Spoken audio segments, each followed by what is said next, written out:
Everybody, welcome. It's Monday, brand new week.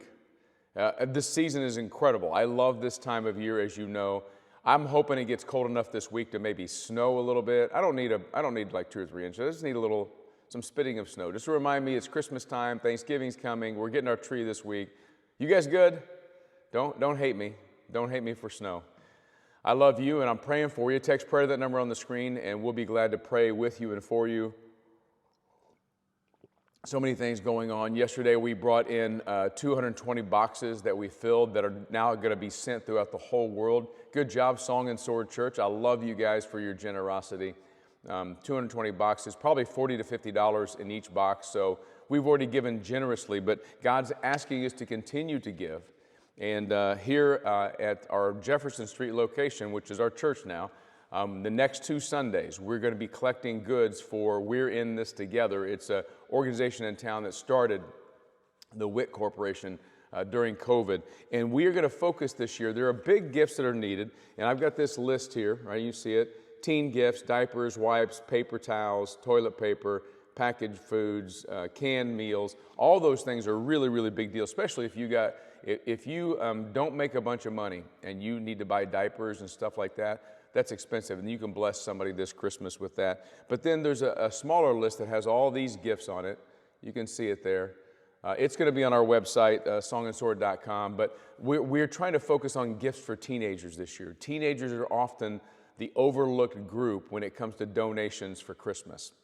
And when we donate, when we distribute on December 7th with our friends from WIT, we want to make sure that you can grab stuff for kids. I told my wife, I said, what I'm going to get is a football and a basketball, because those are 2 of my favorite gifts growing up as a poor kid in Indianapolis. They kept giving all the way through the next year. So small purses, jewelry, makeup, cologne and perfume, and decals and stuff for the room, games, all kinds of gift certificates, gift cards, fast food cards, even bus passes. Those are the kind of things that are listed on that list. But we're going to give, we're going to focus on high school students and junior high students, and that's going to be our generosity. Hope you guys are good today. We're going to get in the Word of God, James chapter 3, verse 13. And we're going to talk about wisdom.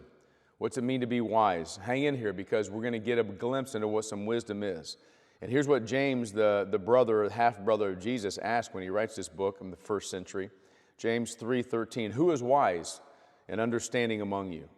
By his good conduct, let him show his works in the meekness of wisdom. But if you have bitter jealousy and selfish ambition in your hearts, do not boast and be false to the truth. This is not the wisdom that comes down from above, but it's earthly and unspiritual and demonic. For where jealousy and selfish ambition exist, there will be disorder in every vile practice. But the wisdom that comes from above is first pure, then peaceable, gentle, open to reason, full of mercy and good fruits, impartial and sincere, and a harvest of righteousness is sown in peace by those who make peace. There's 2 kinds of wisdoms, what James, the leader of the first century church. We think James, the just, is who this is, the brother of Jesus. Sorry, more coffee as I get my act together mentally. James the Just was his nickname. He was an elder in the church of Jerusalem, not an apostle, but the brother of Jesus wrote this book, James, for us. And he's asking this question, who's wise? Who understands wisdom? He's already asked earlier in this letter, he's already said, if you desire wisdom, seek wisdom. One of the things I pray for almost every day is, Lord, make me wise. Well, then he defines it here. What is wisdom? Well, here's what you can be sure of. If you have bitter jealousy and selfish ambition, it's not wisdom. It's not the wisdom that comes down from above. It's earthly, and then it's unspiritual wisdom. Wisdom, that he says, and I can sum it up in a couple of words here. Wisdom is going to be humble. There's that meekness idea. I have power. I'm smart. I've got resources, but I'm not going to force them on you. That's meekness. I'm wise.